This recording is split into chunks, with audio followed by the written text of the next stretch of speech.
So did you travel some to observe aging in other countries, or is it just from your own experiences in the United States? First of all, my own fear of aging became the focus of my study.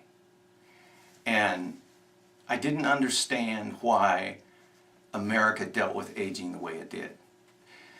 Because as I traveled throughout the world, I saw something completely different than I see in the United States. Everywhere else in the world, aging is revered. It's a good thing. It's honored. It's something that people look forward to. It's esteemed. I mean, aging people have a clout in most other societies that is just not the case here. And I couldn't figure that out.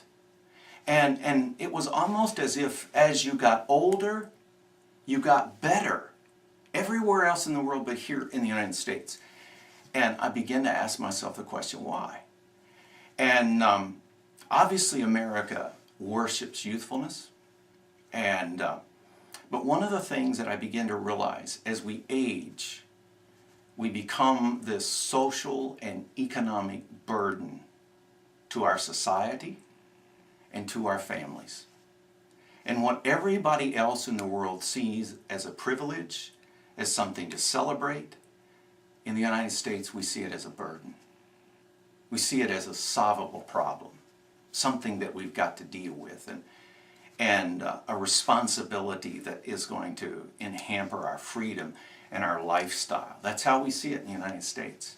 So you're a baby boomer yourself, so I am. obviously this is a concern for you. But what about somebody in the 30 to 40-year-old demographic? Why would that be a concern? One of the things that I think, and the way that we celebrate new babies into our home, I think that should be the model of how we deal with people as they age. See, we think nothing about the interruption that an infant causes. We build new rooms, we buy new furniture, we stay home from work, we take work leaves, we do all of these things because infants have come into our home. I think we should do the same thing as we mature. Yeah, I do. I think that needs to become the mindset, because it's virtually the mindset everywhere else in the world except here. One of the things I noticed is that there was no tangible way to deal with the issue. And that means that Americans, people in their 30s and 40s, they covet their freedom, they like their freedom. And so I began to think about a way that I could do this, that we could do this, that we would have the opportunity to address the needs of an aging population, and still yet this be addressed by their families.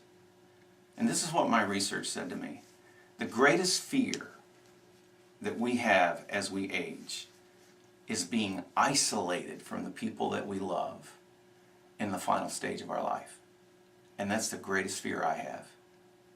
That I will be put away somewhere and people will not come and see me, and that maybe once or twice a month on a Sunday afternoon I'll get this visit.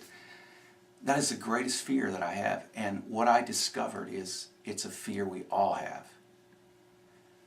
And the other thing is, there is something in me that sort of resents the fact that my life accumulated wealth goes to keep me there. Yeah, I hated that thought. So are you saying that all the nursing homes we have should go away? No, I'm not saying that.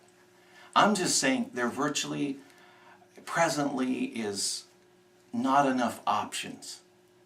See, there will always be, in this culture, there will always be a need for nursing homes. Always. And if every baby boomer tomorrow needed one, that there isn't enough to take care of maybe 15 to 20% of us. So there will forever be a need for nursing homes. But this is an issue that virtually nobody is addressing.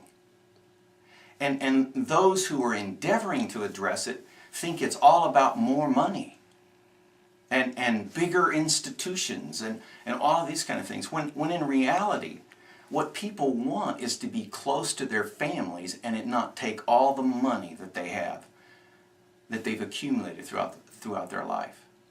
And so that's where we started. Well, I know my own family doesn't want to go to a nursing home, so what kind of option have you come up with? We have come up with something that we call the RCP. And the RCP is an acronym for Remote Care Pod. And what this is a state-of-the-art hospital room, an environment, if you will, in which someone can live for an extended period or a rehabilitation period or for a short period on the family's property. And so what you have is you have family managed care as opposed to institutional care or hospital care or nursing home care. You have your family actually participating in your care. And they're doing this in a pod, if you will, right? Or this environment that has been placed on the family's property.